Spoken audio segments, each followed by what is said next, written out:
My friend, menya byinshi cyane byimbitse mu bijyanye n'umubano wawe n'ababyeyi. Iteka abantu bibaza impamvu umubyeyi wamukorera ikintu kibi, wamubabaza, wamutesha agaciro, yewe wamuvuze nabi. Iyo atuwe agusengera cyangwa agusabira imigisha, ahanini aba ari kukwifuriza cyangwa se kugusabira kuramba, kubona ibyo ukeneye cyangwa ibyo ushaka. Sobanukirwa impamvu umubyeyi atajya yemera gukura amaboko ku mwana we. Burya umubyeyi apfa kuba yarakubyaye, icyo wamukorera cyose, icyo wamubwira cyose, yewe nubwo wamukubita. Biragoye cyane kubona umubyeyi yarabyaye umwana akamukuraho amaboko, yewe kugeza yumva afite umwana wananiranye cyangwa se utagishobotse, cyangwa se umwana adashobora kuba yagira ku mavi, abe yamusengera, abe yamwifuriza ibyiza, amwifuriza ejo hiwe hazaza.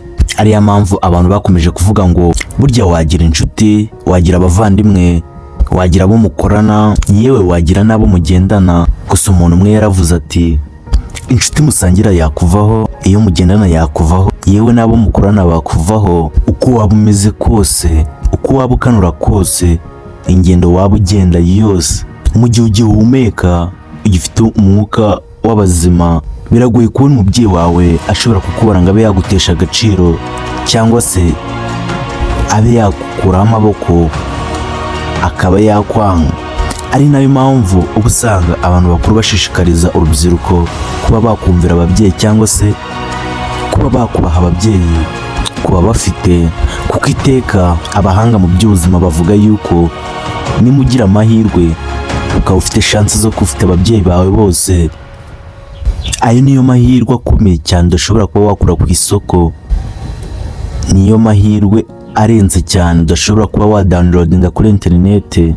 Burya iteka umubyeyi yakibagirwa ikindi, ariko ntiyakibagirwa umwana yabyaye. Yakora ikosa uko yaba ameze kose, ntashobora kugotwa cyangwa kwibagirwa umwana yabyaye. Ari nayo mpamvu ku bantu bafite ababyeyi ubundi bakabaye babubaha uko bari, baba bakize, baba bakinnye. Umubyeyi aba ari umubyeyi, mama wawe ari mama wawe, papa akaba ari papa wawe.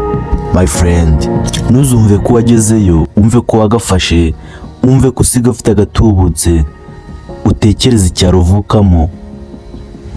Nurangiza utekereze ababyeyi bawe aho bari, yewe nuko basa.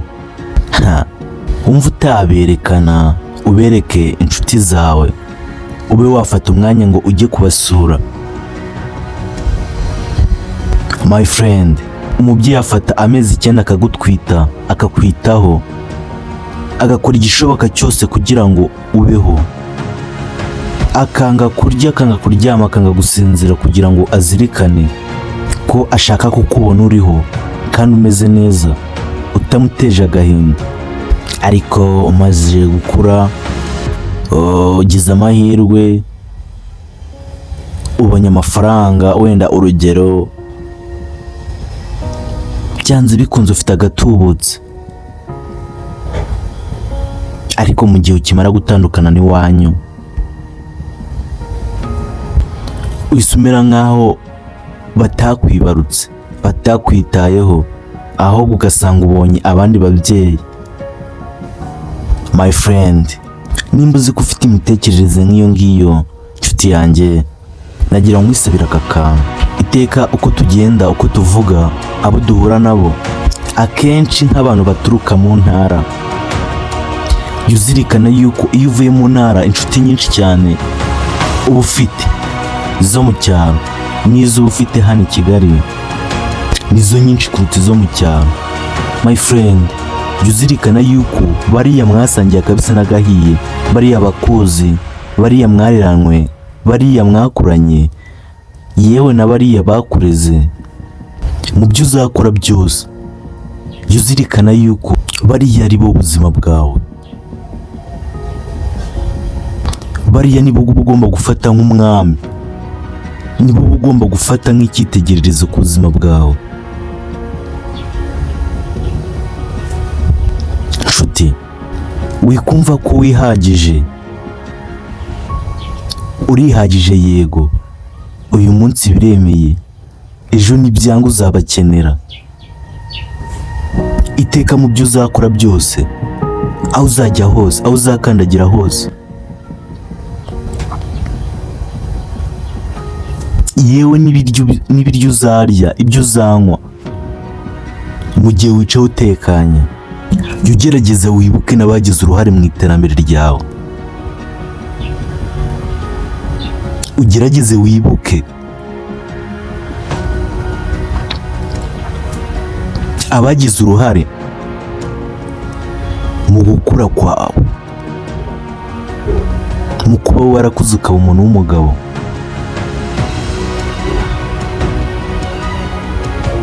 Nshuti yanjye, tujye twibuka ko twambaye ubuzima, twambaye ubuzima.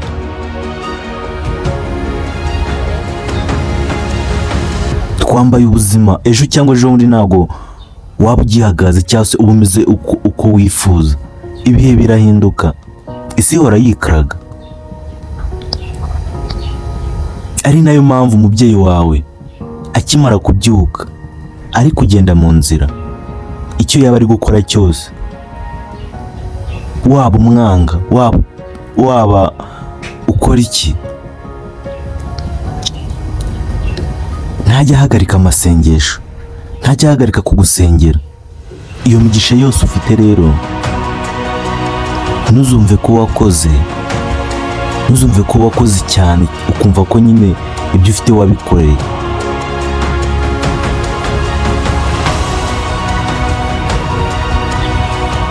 Jya umenya yuko 50% ufitemo imigisha y'ababyeyi, mu byo utunze uba ufitemo imigisha y'ababyeyi.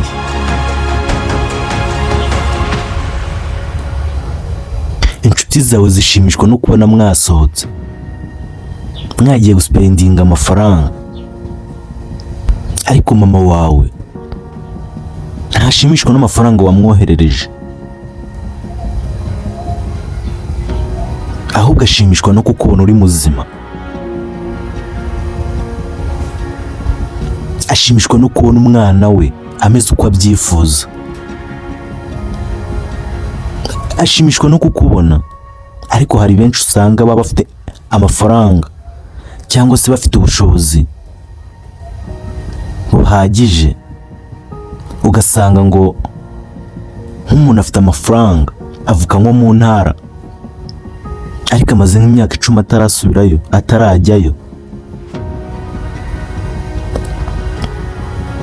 Nshuti yanjye, nimba ugitekereza ibyo bintu, menya ko nta bwenge ufite,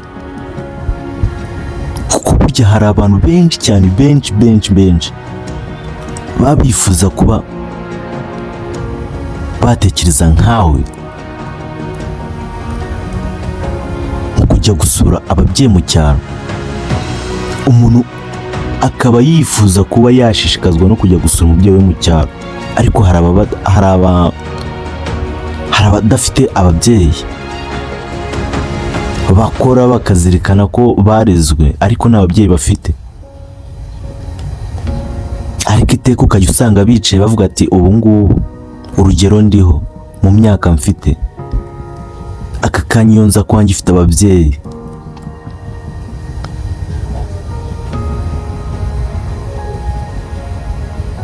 mba mora mu cyaro, mba njya kubasura, mba njya kubiyereka. Nshuti yanjye, umuntu mukuru yaravuze ngo burya nta kintu gikora cyane nk'amasengesho y'umubyeyi. Undi arongera aravuga ngo burya nta kintu gikora nk'umuvumo w'umubyeyi.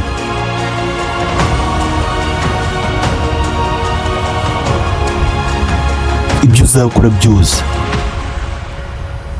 uzirinde kwereka umubyeyi ko wamusuzuguye cyangwa se wamufashe ukundi kuntu. Ese ujya wibuka yuko umunsi uzasubira inyuma, umunsi uzarwara, umunsi uzakora agisida,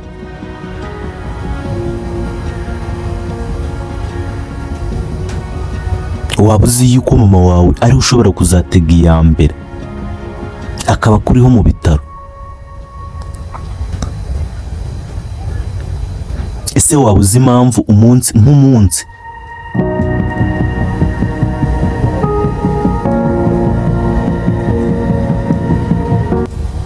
uzaba wasubiye inyuma, wasubiye hasi, inshuti zakuvuyeho n'abavandimwe, nta bindi bizakuza mu mutwe ni ukujya kureba mama wawe ukamugisha inama, wibuke yuko ugifite ntiwahuraga nawe ariko muzahuzwa nawe no kubabaye. My friend, icyo nakubwira cyo mu gihe ufite ababyeyi bawe bose, ukaba ufite inshuti,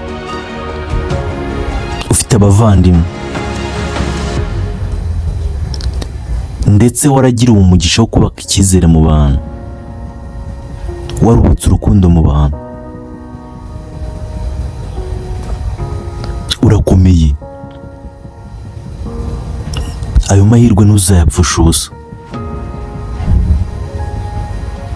Hari benshi bifuza kumera nkawe ariko ayo mahirwe barayabuze. My friend,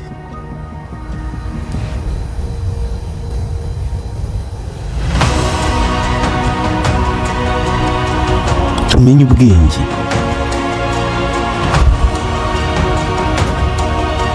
tumenye ubwenge. Hari byinshi dukora natwe tukabigiramo uruhare.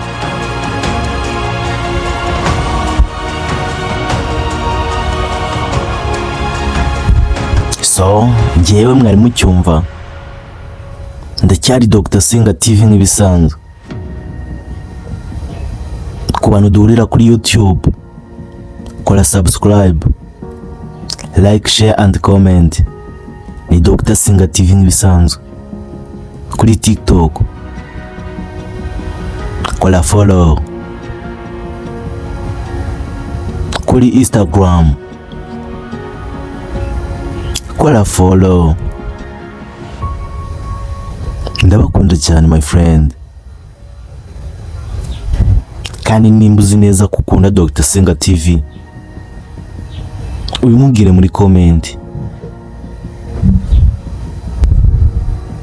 I love you fam, ndabakunda cyane.